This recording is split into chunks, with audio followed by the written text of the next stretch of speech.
नमस्कार प्रिय भक्तगण, आपका स्वागत है हमारे YouTube चैनल में। अगर आप यह वीडियो देख रहे हैं तो पूरा देखें, इस वीडियो को आधा अधूरा ना छोड़ें। इस वीडियो को आधा अधूरा छोड़ने पर, क्योंकि कहानी में बताई हुई बातें आपको समझ में ही नहीं आएगा, इसीलिए कहानी को पूरा जरूर देखें। महादेव जो इस वीडियो को पूरा देख, उस पर अपनी कृपा बनाए रखना।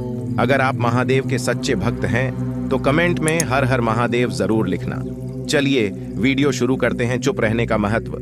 दुनिया की सबसे तेज छुरी हमारी जबान है और दुनिया के सबसे खतरनाक हथियार हमारे शब्द हैं, जो बिना किसी का खून बहाए लोगों को अंदर ही अंदर मार सकते हैं।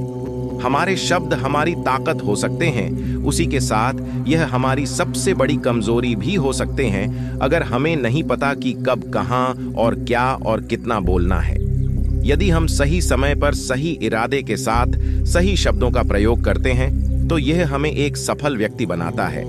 लेकिन अगर हम सही समय पर सही इरादे से सही शब्दों का इस्तेमाल नहीं करते तो यह हमारे जीवन को नर्क से बदतर बना सकता है।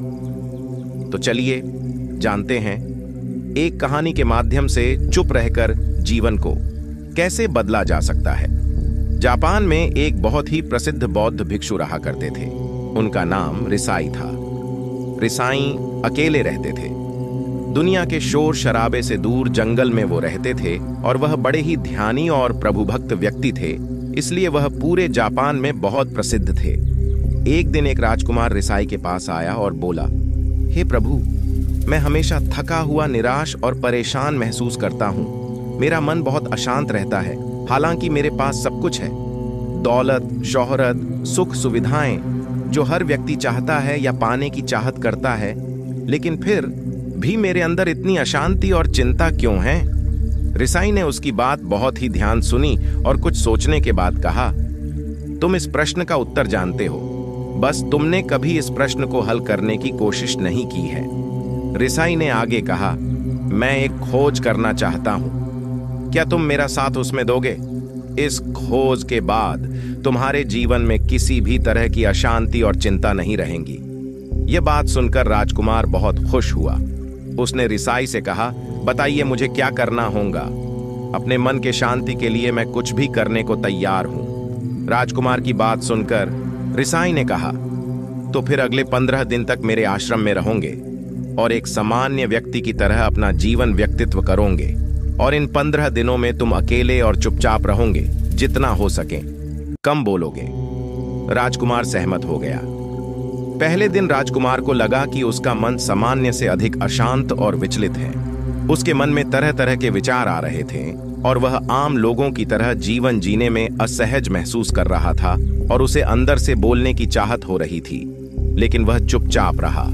उसके मुंह से एक शब्द भी नहीं निकला।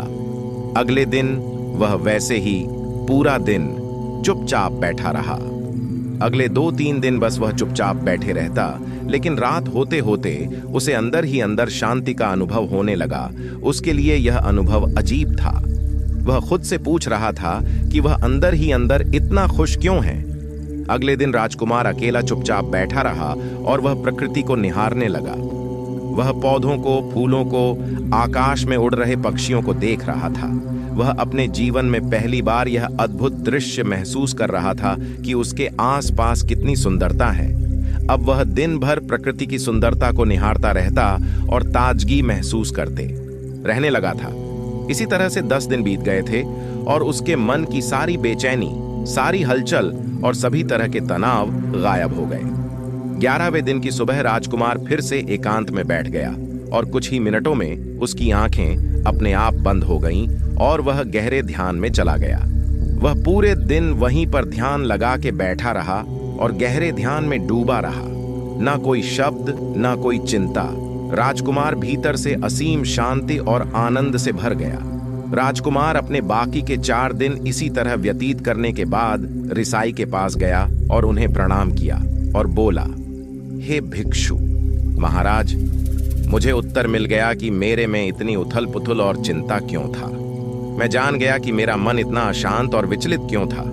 रिसाई ने मुस्कुराते हुए कहा, बताऊं क्या उत्तर मिला तुम्हें? राजकुमार ने कहा, मैं जरूरत से ज्यादा बातें करता था। मैं किसी पर भी अपने शब्द और ऊर्जा व्यर्थ करता था। मैं दिन भर अपने लोगों से फालतू बातें करता और अकेले में उन्हीं लोगों के बारे में सोचता रहता था।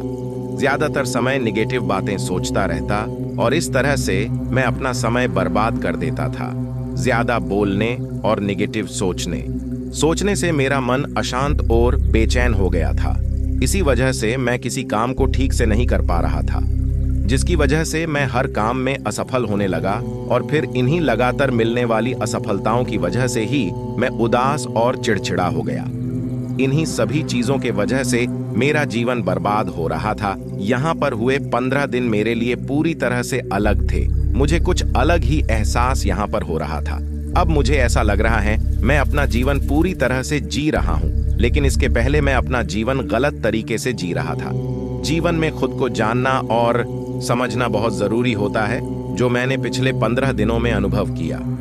राजकुमार की सारी बातें सुनने के बाद रिसाई ने कहा, सिर्फ तुम ही नहीं, दुनिया में ज्यादातर लोग जरूरत से अधिक बोलते हैं। आज भी लोग ज्यादातर समय केवल दूसरों को नीचा दिखाने के लिए ही बर्बाद करते हैं। चुप रहने का महत्व। रिसाई ने राजकुमार को चुप रहने का महत्व समझाते हुए कहा, एक बार गौतम बुद्ध से उनके एक शिष्य ने पूछा, आप ज्यादातर चुप क्यों रहते हैं? तब बुद्ध उन्हें चुप रहने के फायदे को समझाते हैं। चुप रहने से व्यक्ति अंदर से अनंत शांति और गहराइयों में होता है।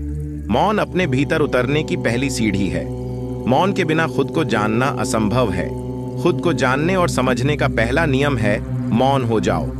कम बोलने का कोई भी नुकसान नहीं है, लेकिन यदि आप ज्यादा बोलते हैं तो आप अधिक गलतियां करते हैं। अगर व्यक्ति कम बोलना शुरू कर दें तो संसार की 90% मुसीबतें अपने आप खत्म हो जाएंगी। जिसने मौन रहने की कला जान ली, वो भीड़ में भी अकेले रहने कला जान लेता है। एकांत में तो आदमी आनंदित रहता है, दूसरों की उपस्थिति ही तो बेचैनी पैदा करती है। चुप रहने की शक्ति से अधिकतर ऊर्जा को बचा लोगे। इस कहानी से हमें यह सीखने को मिलता है कि चुप रहने में भी एक अद्भुत शक्ति होती है।